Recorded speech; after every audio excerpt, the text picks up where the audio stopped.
Causes of infertility. हम फिर review करते हैं,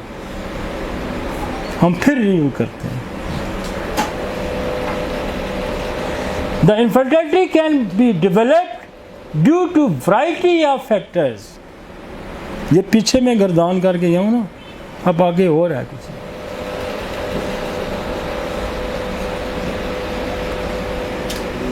The male or female reproductive system or both the following are factors that can cause infertility. पहला cause क्या है? मेल के अंदर पहला कॉज क्या है? लो और absent sperm production। ये तो पहला बड़ा नाउन कॉज है ना। पहले हम सीमेन एनालिसिस करा लेते हैं, क्योंकि बड़ा कॉज स्पर्म कम है या स्पर्म नहीं है।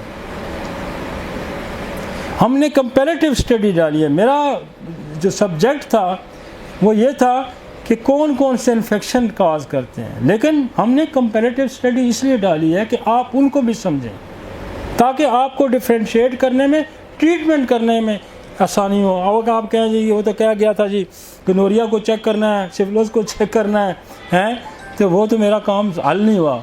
तो मैं ये कह रहा हूँ कि नहीं यार, इधर भी आके देखते हैं। लो absent sperm, इसमें abnormal sperm functions भी हो सकता है। किसी बार दफ़ा हम जब करते हैं तो आ जाता है एस्टिनोएज़ोस्पर्मिया आ जाता है। किसी में एग नहीं सही होता, किसी में टेल नहीं होती स्पर्म की, तो वो भी जो है। फिर इसकी नॉर्मल काउंटिंग का आपको पता 60 मिलियन से ज़्यादा होने चाहिए। तो नॉर्मल काउंटिंग भी है। अगर normal counting that is the oligospermium, अगर काउंटिंग ही नहीं है तो दैट इज द एसोस्पर्मियम, अगर वो इन्फेक्टेड है तो that is the stenospermium. Varicocele, varicocele क्या होता है कि टेस्टी के अंदर ये वेरिकोसील डेवलप हो जाती है, उनमें अंदर पानी पड़ जाता है और वो ऑब्स्ट्रक्ट करती हैं, वो इन्फेक्ट करती हैं स्पर्म को। गो के ये टोटल इसकी वजह नहीं बन सकती इनफर्टिलिटी में, लेकिन इसकी वजह इनफर्टिलिटी हो भी सकती है। तो बाज़ दफ़ा एक साइड की वेरिकोसील बनी होती है, बाज़ दफ़ा दोनों साइड की बनी होती हैं। तो अगर दोनों तरह की बनी हुई हैं तो फिर ये इफेक्ट करती है। इसके लिए हमारे पास जो दवाइयाँ हैं, जैसे कार्सिनोसन हम यूज़ करते हैं, हम बेसिलियम टेस्टिस यहाँ यूज़ करते हैं, हम मेडोरिनो यहाँ यूज़ करते हैं, हम पल्सटीला यहाँ यूज़ करते हैं, हम लेक्सिस का यहाँ इस्तेमाल करते हैं, हम क्लामेटिस का यहाँ इस्तेमाल करते हैं, हम स्पोंजिया का इस्तेमाल करते हैं, हम ओरोमेड का इस्तेमाल करते हैं, हम रोडोड्रान का इस्तेमाल करते हैं। This is the medicine of varicocele. Hormone disorders, आपका टेस्टोस्टेरोन नहीं ठीक,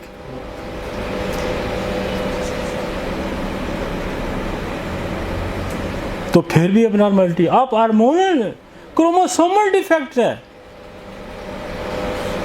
जैसे टर्नर सिंड्रोम हो गया, जैसे आपका होता है वो, उसको कहते हैं ट्राइसोमी 21 हो गया, इनके यहाँ बच्चों की पैदाइश नहीं हो सकती। तो क्या क्रोमोसोमल फॉल्ट है? उसको भी चेक करना। बर्थ डिफेक्ट, बर्थ डिफेक्ट्स कोई भी हो सकता है कि बच्चा जो है वो उसका पैदाशी कोई उसके अंदर डिफेक्ट आ गया है, कोई माजूरी थी, कोई जेनेटिक डिफेक्ट आ गया, तो उसके यहाँ बच्चे जो पैदा नहीं हो सकते। This is the birth defect.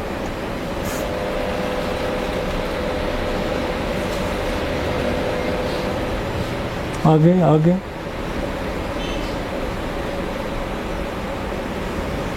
How immune से ना, कहाँ ऊपर चलते, बर्ड इम्यून सिस्टम प्रॉब्लम। अब इम्यून सिस्टम प्रॉब्लम कौन सी है? ऑटोइम्यून डिजीजेस, बड़ी लंबी सीरीज करके मैं आया। ऑटोइम्यून डिजीजेस जो हैं वो कुछ ना कुछ इंसान के जिस्म के अंदर प्रॉब्लम पैदा कर सकते हैं। तो we consider, must consider the autoimmune disease, कि इसको ऑटोइम्यून डिजीज तो नहीं है, बेशुमार ऑटोइम्यून डिजीज है, कोई ना कोई ऑटोइम्यून डिजीज इसको अफेक्ट कर सकती है। फीमेल इनफर्टिलिटी कॉजेज क्या है?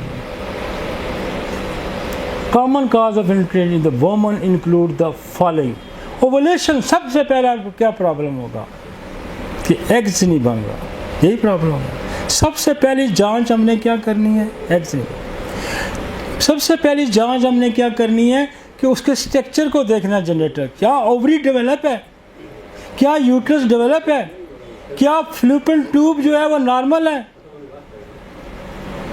क्या फ्लूपियन ट्यूब नॉर्मल है। पहले जो जजमेंट आपने करनी है उसकी पेल्विक जो है स्कैन करा के आपने करना है कि क्या इसके जेनेटल सिस्टम नॉर्मल है, इनमें कोई, अब यूट्रस ही नहीं डेवलप हुई तो कहाँ से प्रेगनेंसी कराएंगे, ओवरीज नहीं डेवलप हुई तो कहाँ से प्रेगनेंसी कराएंगे, फ्लूपियन ट्यूब भी ब्लॉक है तो कहाँ से प्रेगनेंसी कराएंगे, एस्ट्रोजन प्रोजेस्टेरोन लेवल भी ठीक नहीं है, एलएच ठीक नहीं है, एफएसएच ठीक नहीं है, कहाँ से प्रेगनेंसी कराएंगे।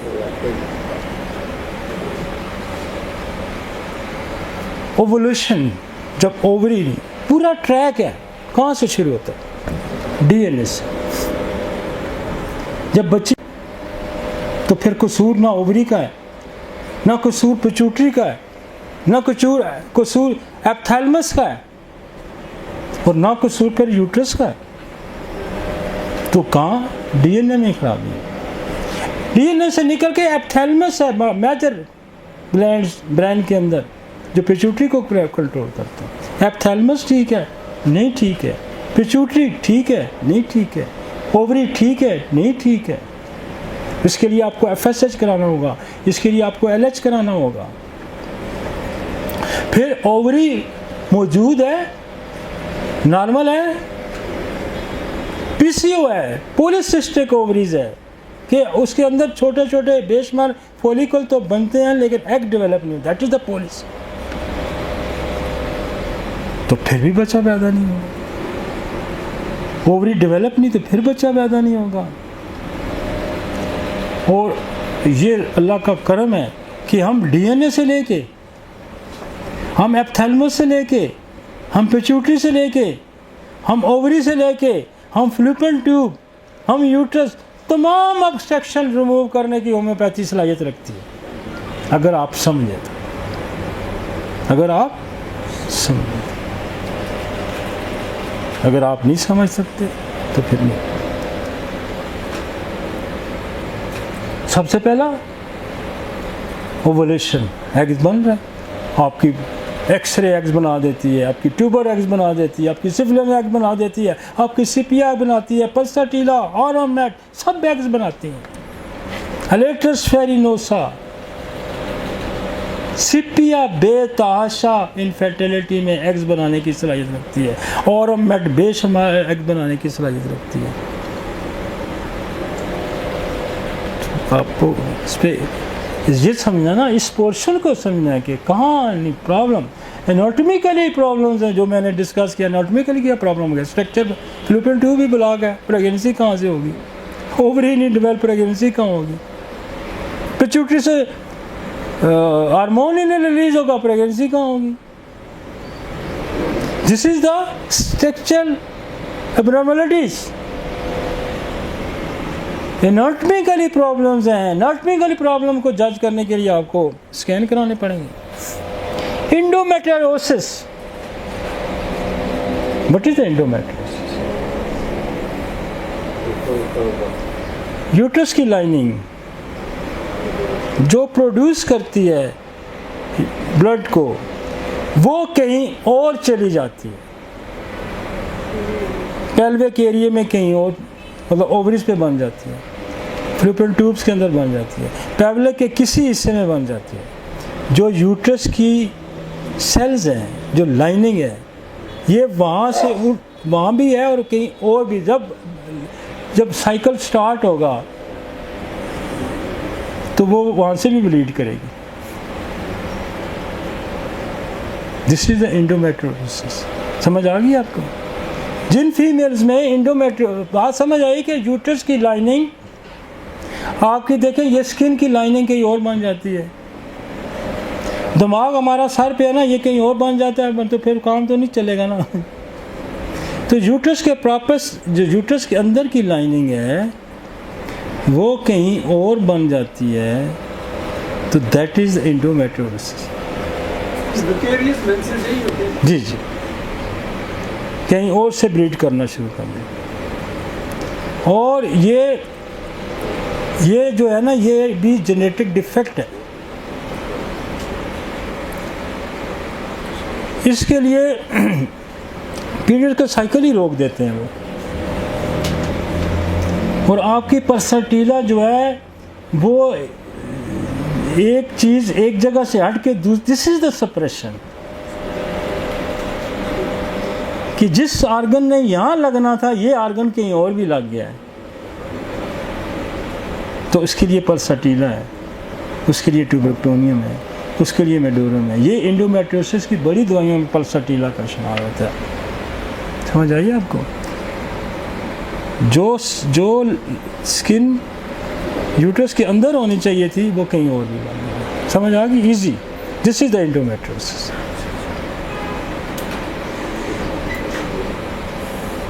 बर्थ डिफेक्ट मैं पहले जिक्र कर चुका हूँ, वो मेल में भी वही होंगे, इधर भी हो जाएंगे। इन्फेक्शन जिसका जिक्र हम टॉर्च में कर रहे हैं, हम गनोरिया में कर रहे हैं, सिफिलिस में कर रहे हैं, ट्यूबरक्लोनियम में कर रहे हैं, दिस इज द मस्ट है। फीमेल इनफर्टिलिटी को ये पैरामीटर्स हैं, इनको जज करना है आपने।